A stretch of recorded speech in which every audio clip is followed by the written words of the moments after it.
na forfeit na o binawi ng PCSO o ng Philippine Charity Sweepstakes Office ang ilang jackpot prize money na hindi na-claim ng mga nanalong mananaya. Umabot na raw ito sa 100 milyong piso. Sayang. May report si Mariz Umali. Si Nanay Luming walang kapagurang pumila araw-araw para tumaya sa loto. Kaakibat ang pag-asang tumama sa jackpot o di kaya'y kahit magkanong papremyo. Hindi naman ako nagangad ng malaki. Basta yung mapanalunan ko kaya na sa akin yun, di ba? Wala naman tayo gusto manalo, hindi ba? Kaya ako araw-araw tumataya ako, hindi ako nawawala ng pag-asa. Pero bakit pag tumama naman ang ilan, tila naman pinakakawalan? Hindi man daw kasi makuha ang jackpot, may premyo pa rin kaakibat kapag tumatama sa 3 numero pataas. Pero ayon sa PCSO, tila iniisnab at hindi kinaklaim ng mga Pinoy ang maliliit na premyo. Ayon sa PCSO, nasa 100 million pesos na ang halaga ng papremyo sa loto noong 2011 ang na-forfeit o binawi ng ahensya. May isa na medyo nahuli, sinabi, natago yung ticket, nakalimutan nung chinek nila, nanalo pala sila. Yung iba siguro baka nawala na. Ang policy namin dito, no ticket, no price. Almost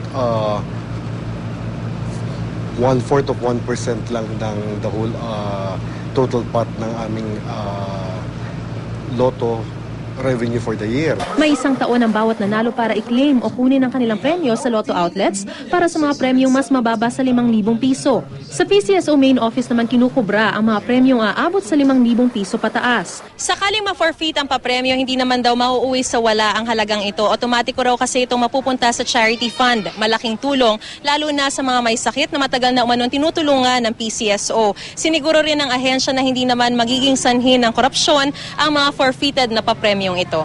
Pero ang 100 million na forfeited prize ay mas lumiit pa umano kumpara sa mga na-forfeit na premyo noong mga nakaraang taon. Kaya ang mga tumataya, Nanghihinayang talaga. Dahil po? Dahil nawala nila yung ticket nila. Tatagoy, tatabi ba? Magsigana lang tayo tumaya ba? Sa ngayon may 3 grand prize pa ang hindi nakukuha ng nanalo. Ito ay ang noong November 16, 2011 642 draw na nagkakahalaga ng 42 million, March 2, 2012 645 draw na nagkakahalaga ng 9 million, at May 31, 2012 642 draw na may premyong 12 million pesos. Yung mga ticket na hinahawakan ninyo, ingatan ninyo, huwag niyo hong kalimutan na tingnan ang resulta. Sa mabuting paraan din naman napupunta kung hindi niyo man na-claim. Mariz Umali, GMA News.